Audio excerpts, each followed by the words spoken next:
Evening all. Greetings from the London Eastern Regional Committee. I'll leave it to Len to remind us that the London Eastern region is the biggest and the best. He's always very generous about that. Greetings from Jim Kelly, our chair, who along with Colin, Kevin and Brian in particular, put so much work to make this a fantastic event tonight. We often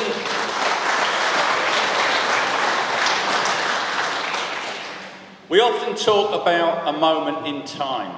I was thinking about, all my years of activism.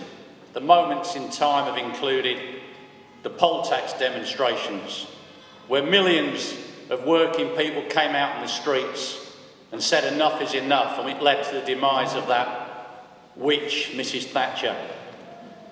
The release of Nelson Mandela.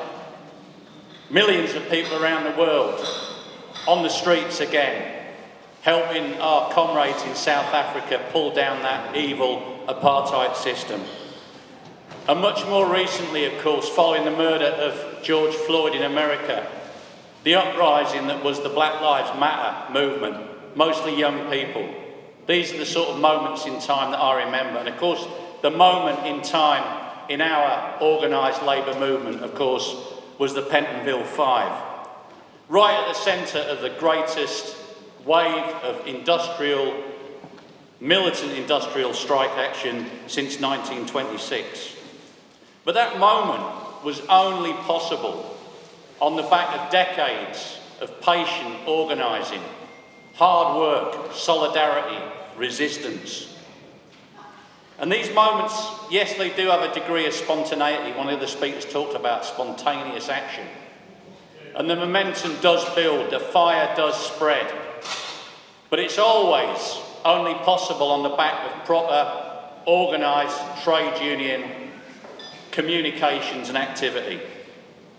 And that's why, while tonight is about remembering, celebrating and learning, it should also be about thanking those true rank and file leaders, those true rank and file activists that made it all possible, who forced through this historic victory, this unstoppable force that had the state, the establishment, the bullying capitalist class running like frightened kittens.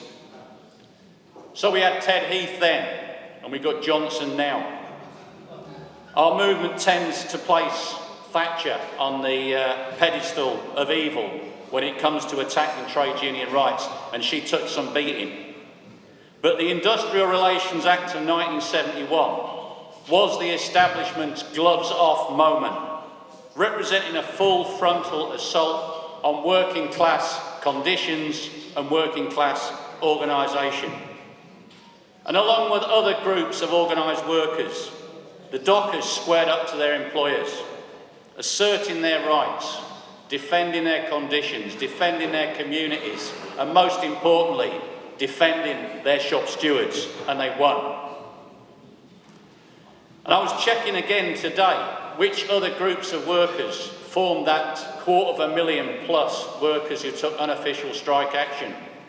It was the miners, it was the print workers, of course, who stopped that vile propaganda being spewed out by the rags around the country.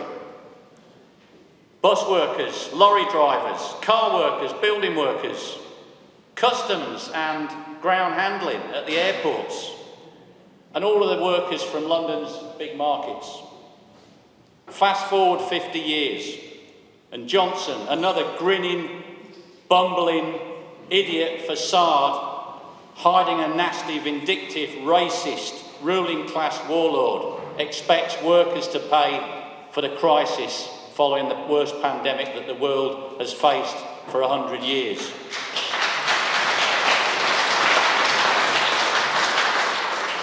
Workers who have finally been recognised as essential workers on the front line, working not from home, not furloughed, but on the front line.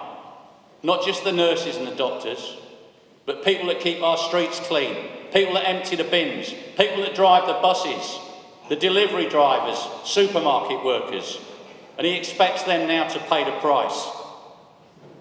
The worst cost of living crisis for 40 years. And in the same way that containerisation and deregulation faced our dock workers back in the 70s, and the 60s and the 70s, a whole generation of workers is now faced with precarious zero-hours culture and automation. And the good news is, as John was saying, the sleeping giant is stirring. Rail workers, telecoms workers, engineers, teachers, huge ballots returning enormous yes votes on huge turnouts. The Tory bastards have imposed far higher tests of democratic mandate than ever they have to face when they go to the ballot box. But we're smashing through those restrictions. 60, 70, 80% turnouts and 90, 95% yes votes regularly happening. Since January the 1st, in this region of Unite, I've signed off 155 industrial action ballots. And on the back of those, either with strike action or just with the threat of strike action, workers are winning. Just today, we had a 14.2% increase for bus drivers in First Essex. Just yesterday, an 18% rise for cabin crew working for Scandinavian Airlines.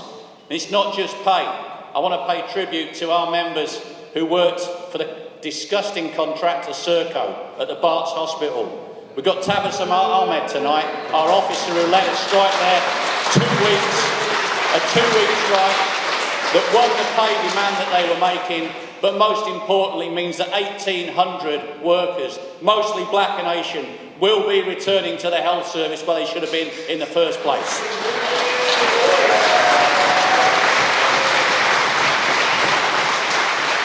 But comrades, we know that the Johnson government, just like the Heath government, will not allow this spread of militancy to go unchecked. Everything will be thrown at us. The media barons will start their propaganda. The laws will be used against us. And yes, there may be even a return to the policing we saw in the 80s and the 90s in the miners' strike and at Wapping. And by the way, really proud that John Cruddas came up here and said what he said, but Labour needs to make its mind up and get off that fucking fence. If we're talking about fences, some of them have climbed off that fence and landed on the wrong side. I live in Tottenham. I went to my Labour Party GC last week and moved a motion that our MP, David Lammy. David Lammy is someone who I've actually been proud of when it comes to Grenfell, when it comes to the Windrush generation, speaking passionately about those injustices. Well, I want him to start fighting for workplace justice now.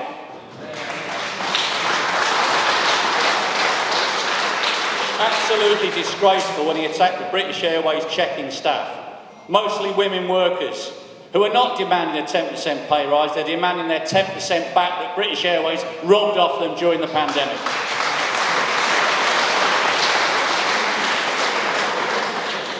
Every single Labour MP, the clue's in the word Labour, needs to get on picket lines as workers get off their knees and start fighting back.